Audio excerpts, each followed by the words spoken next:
Assalamualaikum warahmatullahi wabarakatuh.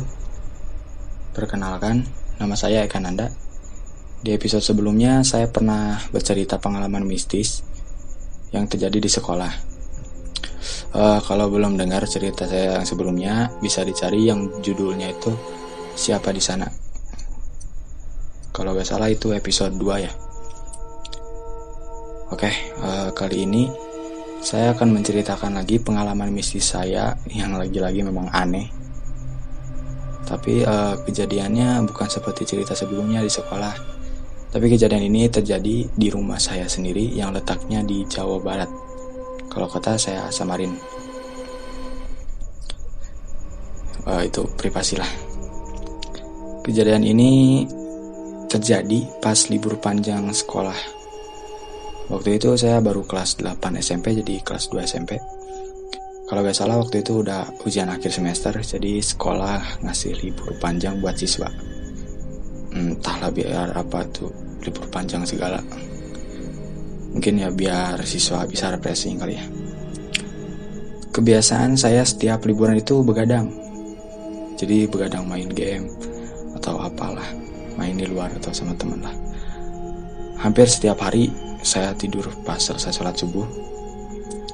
Hampir setiap hari juga saya tidur cuman beberapa jam.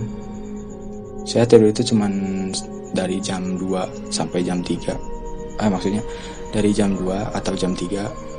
Dan kalau bangun itu tergantung sih.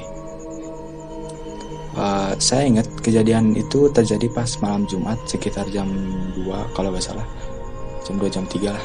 Jam 2 kalau gak salah. Waktu itu saya lagi main game. Emang hobi saya main game. Waktu itu saya lagi main game dan posisi emang lagi pakai earphone.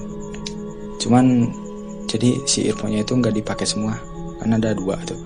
Jadi nggak dipakai semua, cuman 1. Waktu itu ya saya lagi rebahan sambil main game aja. Ini tapi sebelumnya jadi kamar saya itu letaknya di belakang. Bukan di belakang juga sih, tapi kalau ada orang yang ke kamar mandi atau ke dapur itu, nah pasti lewat depan kamar saya. Jadi pastinya kalau ortu lewat mau ke kamar mandi pasti ngelewat ke kamar saya.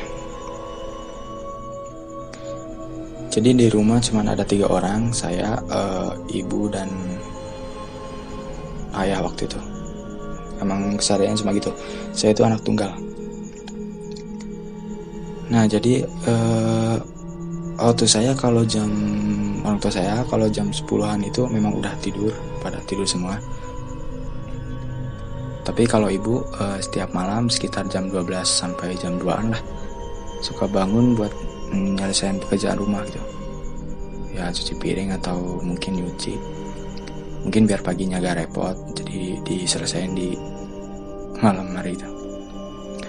Tapi satu hal yang jadi rutinitas ibu kalau bangun malam yaitu dia suka nyuruh saya biar tidur. Karena mungkin saya suka main game di malam hari, emang gak baik. Jadi ibu saya kalau bangun suka ngomel-ngomel gitu buat nyuruh saya tidur. Setiap hari kalau bangun dia suka nyuruh saya tidur karena gak main game itu gak baik. Oke, langsung saja. Jadi pas malam Jumat sekitar jam 2 itu, posisi saya lagi main game. Ortu udah tidur dan saya lagi rebahan santai lagi main game. Pakai earphone yang nggak kepasang semua, cuma 1. Tiba-tiba ada yang ngetuk kamar saya.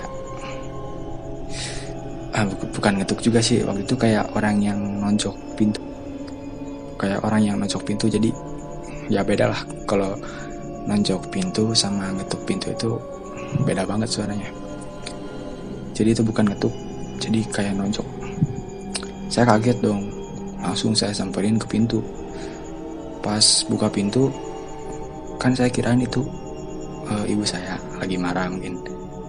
Ternyata yang nonjok pintu itu memang ibu yang nonjok pintu itu. Ibu lagi berdiri di sana di balik pintu itu.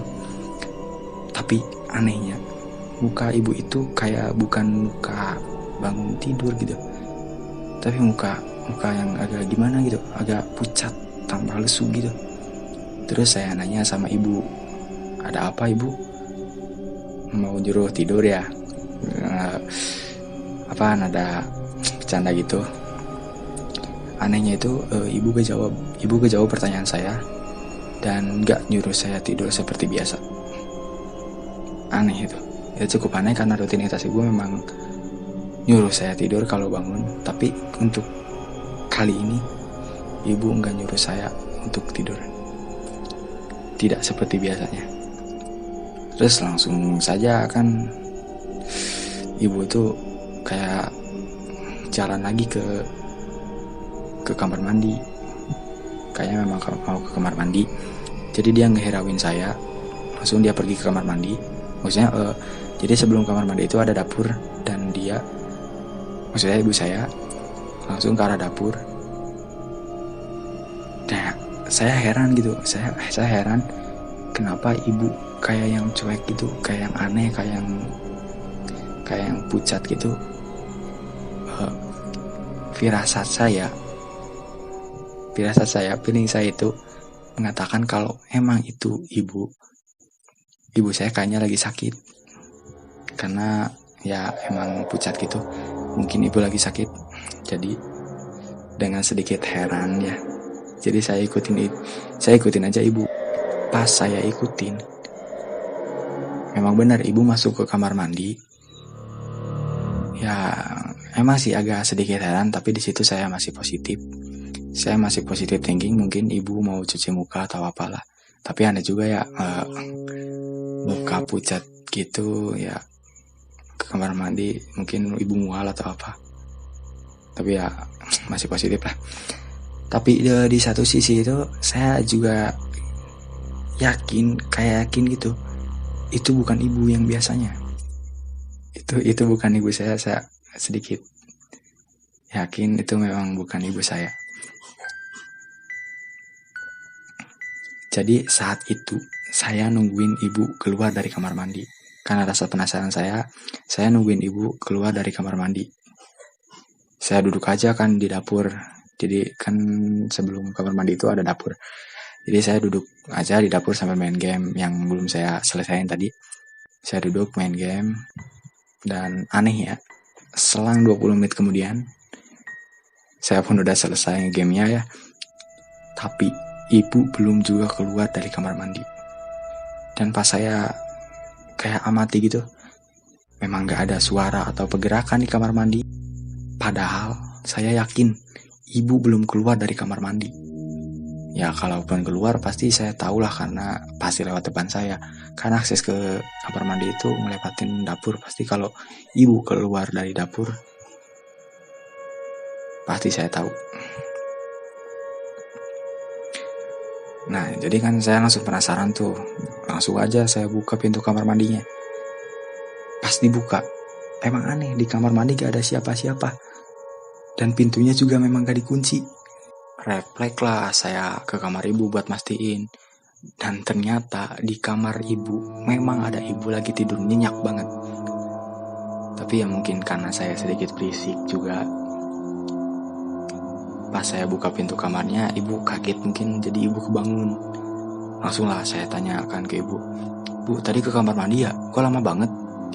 Ibu langsung jawab sambil heran-heran gitu, kayak keheranan gitu. "Kapan ibu ke kamar mandi? Ibu aja baru bangun sekarang. Karena kamu yang berisik buka pintu kamar. Ada apa ke kamar ibu?"